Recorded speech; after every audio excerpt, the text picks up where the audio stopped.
विमल पोलो जुबा केसरी, हर पल मनाओ केसरी त्योहार। ये मानते हैं कि रावण बुराई का, छल का, कपट का, असत्य का प्रतीक था, लेकिन दरअसल बिहार में चुनावी मौसम में इसी रावण पर एक पोस्टर वॉर भी शुरू हो गया और धड़ाधड़ पोस्टर जारी किए जा रहे हैं।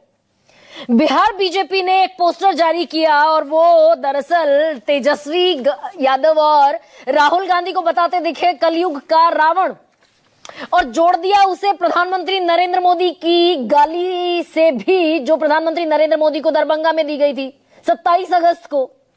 ये पोस्टर मैं चाहती हूं दिखाइए जरा जय आप। बीजेपी बिहार ने ये लिखा कि रावण हर युग में होता है, सिर्फ चेहरा बदल जाता है। इसके दूसरे वाला जो पोस्टर है वो दिखाइए।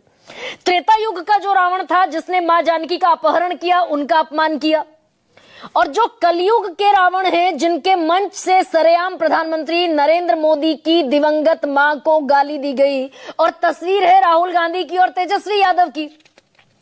अब दरअसल इसके अलावा एक और पोस्टर जारी किया। 10 सिर हैं दशानन के, रावण के, और उन 10 सिरों को भ्रष्टाचार, महिला अपराध, कुशासन, बाहुबलियों का आतंक, जातीय संघर्ष, परिवारवाद, अपहरण उद्योग, चरवाहा विद्यालय, नरसंहार और छिनेती, इन 10 नामों से डिनोट किया गया है और चेहरा लगा दिया गया है लालू प्रसाद यादव और तेजस्वी यादव का।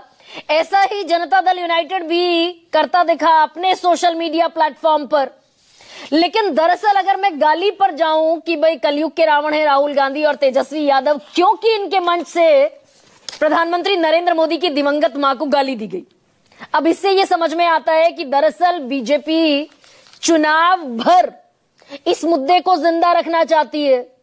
27 तारीख की बात है, 27 अगस्त की, दरभंगा में जब राहुल गांधी वोटर अधिकार यात्रा निकाल रहे थे तब एक मंच लगाया गया।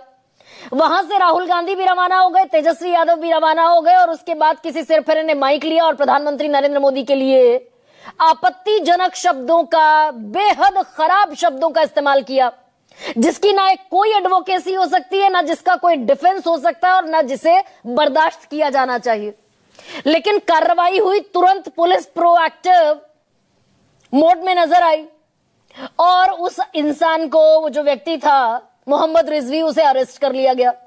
पुलिस का बयान यह आया कि दरअसल किसी पॉलिटिकल पार्टी से इसका ताल्लुक नहीं था, सिर्फ फिर लोगों ने भड़काया और उससे दरअसल ऐसी आपत्तिजनक भाषा का इस्तेमाल करवाया गया।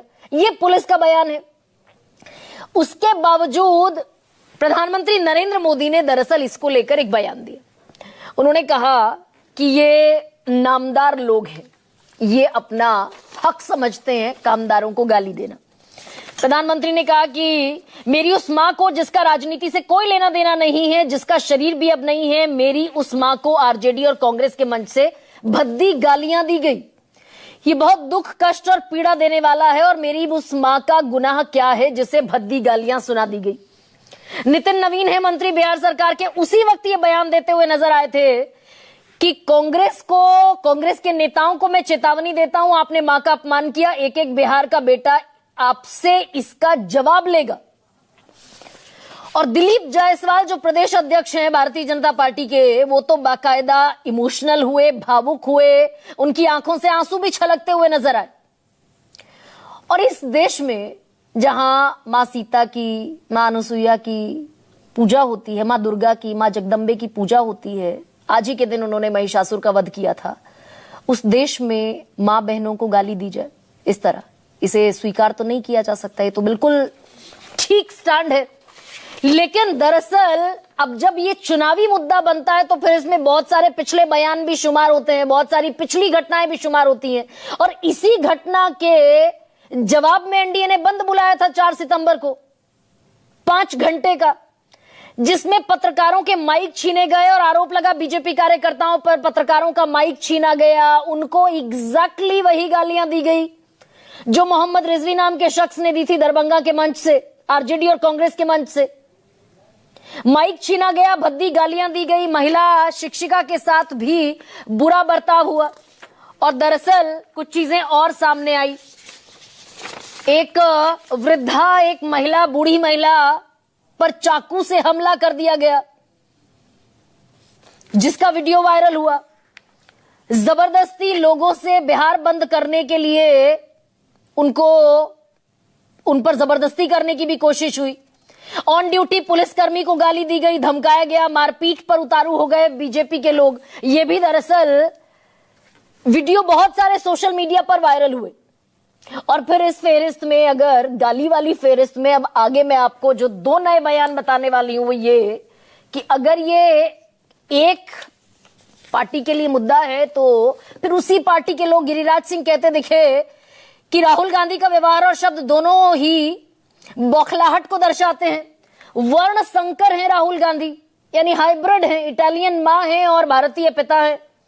ये केंद्रीय मंत्री कहते हुए नजर आए कि ये तो कह रहे हैं कि मैं मौजूद अगर वहां होता तो गाली देने वाले की जुबान खींच लेता। ये गाली केवल प्रधानमंत्री को नहीं दी गई, पूरे देश की करोड़ों माताओं का अपमान है। लेकिन राहुल गांधी को वर्णशंकर भी बता रहे कि उन्हें मां बहन की इज्जत करने का ख्याल ही नहीं है। और दरअसल अभी कुछ दिन पहले नीतीश कुमार बिहार के मुख्यमंत्री की भी जबान थोड़ी फिसलती हुई नजर आई। पूरा रिकॉर्ड, दरअसल ट्रैक रिकॉर्ड उनका जो है वो बेदाग है। लेकिन नीतीश कहते दिखे कि लालू ने अपने शासनकाल में कुछ नहीं किया और अपनी पत्नी राबड़ी देवी को मुख्यमंत्री बना दिया। और फिर उनके मुंह से एक शब्द निकला, उन्होंने कहा कि डैश डैश कुछ किया था जी, जब हटने लगा तो डैश डैश अपनी पत्नी को बना दिया। ये भी मंच से दरअसल अपशब्द कहते हुए दिखे नीतीश कुमार लालू प्रसाद यादव के लिए। और दूसरी तरफ राहुल गांधी जब जब प्रधानमंत्री के बारे में बोलते हैं, कोई बयान, कोई भाषण देते हैं, तो वो तू तड़ाक की भाषा पर उतर आते हैं। प्रधानमंत्री तुम वोट चोर हो। भाई अटल बिहारी वाजपेयी के जमाने में, सुषमा स्वराज के जमाने में जो संसद हुआ करती थी, प्रधानमंत्री डॉक्टर मनमोहन सिंह के जमाने में, वो शेरो शायरी से एक दूसरे की आलोचना किया करते थे। तू मेरा शौक देख, मेरा इंतजार देख। सुषमा स्वराज पूछती थी, तेरी रहे बरी का सवाल है, ये बता कि काफिला क्यों लुटा। अब दरअसल राहुल गांधी कहते दिखेंगे कि प्रधानमंत्री एक शब्द नहीं बोल रहा क्योंकि प्रधानमंत्री वोट चोर है, तुम वोट चोर हो। अब राहुल गांधी भी तू तड़ाक पर उतर आते हैं, वो भी लीडर ऑफ ऑपोजिशन है, उनका भी दर्जा कैबिनेट मंत्री का है, वो भी दरअसल संविधान की शपथ ले चुके हैं। तो ऐसे में ये राम रावण पर जब आज लड़ाई आती दिखी है दशहरे के मौके पर, तो विरोधी रावण है और हम अपने आप को सर्टिफिकेट दे रहे हैं हम राम हैं। आरजेडी ने भी एक सोशल मीडिया पर पोस्ट कर दिया। तो ये राम रावण की लड़ाई दरअसल, और इसमें कोई अपने भीतर के रावण के में झांकने को राजी नहीं कि भाई जब हम दूसरे को रावण कह रहे हैं तो हमारे भीतर जो है, सतवीर सिंह सत्ती हिमाचल प्रदेश के बीजेपी के प्रदेश अध्यक्ष, वो खुलेआम बीजेपी के मंच से राहुल गांधी को गालियां देते दिखे थे। तो दरअसल राजनीति का स्तर आज दशहरे के मौके पर, इसी पर मैं चर्चा करने वाली हूं कि राजनीति का स्तर हमने कहां पहुंचा दिया, पब्लिक डिस्कोर्स। और अब तो सोशल मीडिया का जमाना है, चीजें वायरल होती हैं फटाफट। तो ये राजनेता अपनी कैसी साख और कैसी शक्ल सामने रख रहा है। और कोई बयान नहीं सुनवाऊंगी मैं आज। मैं आपके सामने रखती हूं आज का सबसे बड़ा सवाल। दशहरे पर रावण वाली गाली, चुनाव में किसके लिए बजेगी ताली? और बिहार में तू रावण मैं राम, चुनाव में इसी से चलेगा काम।